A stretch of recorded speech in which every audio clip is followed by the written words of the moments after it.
growing up, I think we all know people who can eat a ton and never seem to gain any body fat, or people who seem to eat very little and seem to gain body fat very easily. And I was always intrigued by that. And it turns out there are a number of different factors that relate to that, but the nervous system is the one that we can really control, both through behaviors and what we eat, but also in terms of this thing that we call thermogenesis.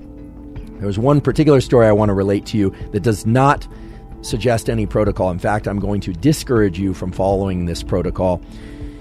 Please do not try the compound that I'm about to describe. One of the favorite things that we like to do in that lab was to find rare compounds and test them. And at the time, I was reading about thermogenesis, and I learned about a compound that was actually discovered in the armory factories of World War II. And it was discovered because women in particular who were working in these factories would take a brush and dip it in a compound or a paint rather, and they would then paint the numbers with a stencil onto things like bombs and ammunition of various kinds.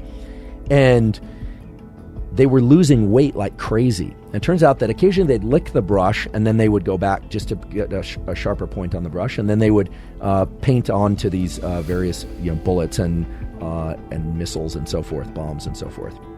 And they started shedding all their body fat. And many of them lost a lot of weight, a significant portion of their weight, without changing anything else that they were doing, what they were eating, etc. Turned out that compound is something called dinitrophenol, DNP.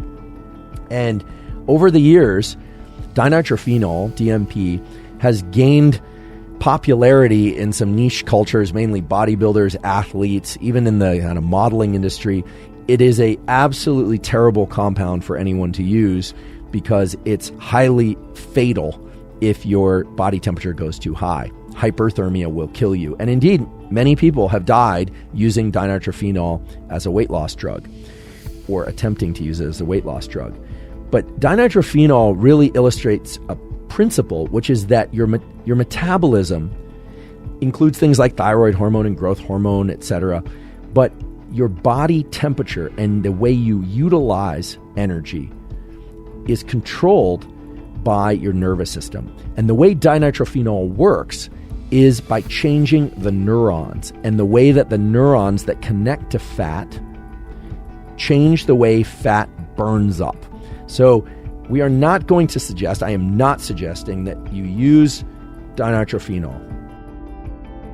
For more such informative content, consider subscribing to this channel.